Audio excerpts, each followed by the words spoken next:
આગલો સવાલ ગદ્ય 16માંથી પુત્રી ખોયાથી માતા પિતાની વેદના ગતિભંગ પાઠના આધારે તમારા શબ્દમાં વ્યક્ત કરો. બરાબર. ગતિભંગ લઘુકથામાં લેખક માનવ મનની વિચિત્રતા અને પિતૃત્વ માતૃત્વની કરુણતાના આલેખી છે. ડુંગર અને તેની પત્ની પોતાની મૃત પુત્રી બબલી બાબાના આપઘાતમાંથી હજુ બહાર આવ્યા નથી. આ પાઠમાં તેની શારીરિક ગતિ બરાબર અને માનસિક ગતિ વચ્ચે સંઘર્ષ જોવા મળે છે.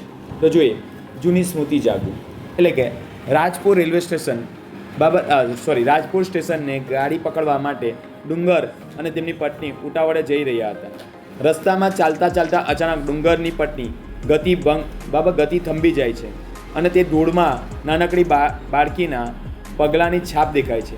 આ છાપ જોતાં જ તેના હૃદયમાં રહેલી પુત્રી બબલીની યાદ તાજી થઈ જાય છે અને તે સ્તબ્ધ થઈ જાય છે. પોતાની મૃત દીકરીના પગલાં શોધવા લાગે છે. બરાબર.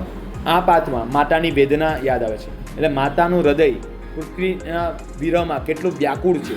અહીં સ્પષ્ટ થાય છે કે તે રસ્તામાં દેખાતા દરેક પગલાં પોતાની પુત્રીના એટલે કે બબલીના પગલાં હોય તેવું માને છે. તે જમીન પર નમીને પગલાંને નિહાળે છે. તેને લાગે છે કે જાણે બબલી હમણાં જ અહીંયાથી દોડીને આવી ગઈ હશે કે અહીંયાથી જ ગઈ હશે. બરાબર. તેની આંખોમાં પુત્રી પ્રત્યેનો અપાર પ્રેમ અને તેને ખોયાનું દુઃખ દેખાય છે. તેની ચાલવાની શક્તિ ક્ષીણ થઈ જાય છે કારણ કે તેનું મન ભૂતકાળમાં અટકી ગયું કે મારી પુત્રી પણ આવી હતી. બરાબર. પિતાની મનસ્થિતિની વાત કરીએ તો શરૂઆતમાં ડુંગર પોતાની પત્ની ઉપર ગુસ્સે થયા કરે છે કારણ કે તેને મોડું થતું હતું અને ગાડી છૂટી જવાનો ડર હતો. તે પત્નીને ઉતાવળ કરવા કહે છે, પરંતુ જ્યારે ખબર પડે કે પત્ની બબલીની યાદમાં ખોવાઈ ગઈ છે ત્યારે તેનો બધો ગુસ્સો ઓગળી જાય છે. ડુંગર પોતે એક પિતા છે. ભલે તે બહારથી કઠોર દેખાતો હોય પણ તેને ભીતરમાં પણ પુત્રી ખોવાનું દુઃખ હતું જ. પણ શૂન્ય મસ્તક બનીને અવકાશ તરફ જોયા કરે છે. બરાબર. આ પાઠમાંથી ઉપસંહાર મળે એટલે ગતિભંગમાંથી તો અંતે બંને પાત્રો સ્વીકારે છે કે તમે ગમે તેટલી વેદના હોય, જીવનની ગતિ રોકાતી નથી. પત્ની જ ભારે હૈયા કહે છે, લ્યો હેડો, હવે પગ ઉપાડો, જટ ગાડી ચૂકી જઈશું. અહીં તેમની શારીરિક ગતિ ફરી શરૂ થાય છે, પરંતુ મનની ગતિ દીકરીની યાદોમાં ભંગ થઈ ગઈ હતી. બરાબર. ગતિભંગ લઘુકથામાં માત્ર ચાલવાની ગતિનો જ ભંગ નથી પણ પાત્રોના વિચારોનો ગતિનો ભંગ છે. આ વિધાન સમજાવો. અથવા આ પૂછાય કેવી રીતે, ગતિભંગ લઘુકથાના શીર્ષક યથાર્થ સમજાવો. બરાબર. ગતિભંગના લેખક છે મનોલાલ પટેલ. બાબા ગતિભંગ લઘુકથા શીર્ષક ખૂબ જ સૂચક અને અર્થસભર છે. અહીં ગતિભંગ શબ્દ બે અર્થમાં પ્રયોજવામાં આવ્યો છે, શારીરિક ગતિ અને માનસિક ગતિ એટલે વૈચારિક ગતિ. બરાબર.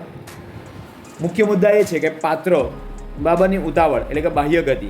વાર્તાની શરૂઆતમાં પત્ની એટલે કે ડુંગર અને તેને પત્ની સ્ટેશન પહોંચવા માટે ખૂબ જ ઝડપીથી ચાલી રહ્યા હોય છે. તેમની ગાડી પકડવી છે, તેથી તેમના પગમાં ભારે ગતિ હોય છે. પછી બીજો મુદ્દો યાદ રાખવાનો, બાળકના પગલાંની છાપ જોઈ લે છે. એટલે રસ્તામાં ચાલતા ચાલતા પત્નીની નજર ધૂળમાં પડેલા એક બાળકની છાપ દેખાય છે. આ દ્રશ્ય જોતાં જ તેને ચાલવાની ગતિ ધીમી પડી જાય છે અને અંતે તે અટકી જાય છે. બરાબર. ત્રીજું શું થાય છે, સ્મૃતિનો આંચકો લાગે એટલે વૈચારિક ગતિ આવે. એટલે કે પગલાંની છાપ જોઈને પત્નીને પોતાના મૃત બાળકની યાદ આવે છે, બબલીની યાદ આવે છે. બાબત જે ગતિ રેલવે સ્ટેશન તરફ જતી હતી તે અટકી ગઈ એટલે સ્મૃતિની યાદમાં ખોવાઈ ગઈ. બરાબર. અને તેના વિચારો ગતિ હવે ભૂતકાળમાં ગઈ અને બરાબર એને એમ થાય કે મારું બાળક અહીંયાથી જ હશે, અત્યારે આવશે. બરાબર. એટલે કે એના બાળકને શોધવા નીકળે છે. કોણ? બરાબર. ડુંગરની પત્ની. બરાબર. ચોથી પતિની દશા બતાવવામાં આવી છે આ પાઠમાં. શરૂઆતમાં પતિ ઉતાવળ કરતો હોય ડુંગર, બરાબર, પાછળથી ફરીને જુએ છે કે પત્ની આંખોમાં વહેતી સ્મૃતિ સમજે છે કે પોતાને બાળકની યાદ આવે છે ને, જ્યારે પોતે પણ એ સ્થિર થઈ જાય છે અને તે પણ પોતાની દીકરીને યાદોમાં ખોવાઈ જાય છે. પછી બીજી અસર થાય છે ગતિભંગની બેવડી અસર. અહીં માત્ર ચાલવાની ભૌતિક ક્રિયા અટકી નથી પણ મનની અંદર લક્ષ્ય સ્ટેશન સુધી પહોંચવાનું હતું તે તરફ ગતિ પણ હતી. એટલે તેનો ભંગ થઈ ગયો અને હૃદયની મમતા બિંદુ આંતરમનની ક્રિયા શીર્ષક અટકે છે કે પોતાની પુત્રીની યાદમાં પોતાની જે ઓરિજિનલ ગતિ હતી તે ભંગ થઈ ગઈ. બરાબર. એટલે આમાં શું જોવા મળ્યું કે ગતિભંગ શીર્ષક દ્વારા લેખક પાત્રોની ચાલવાની ઝડપ અને તેમના હૃદયની સંવેદના બંને વચ્ચે સચોટ સંબંધ રીતે રજૂ કર્યો.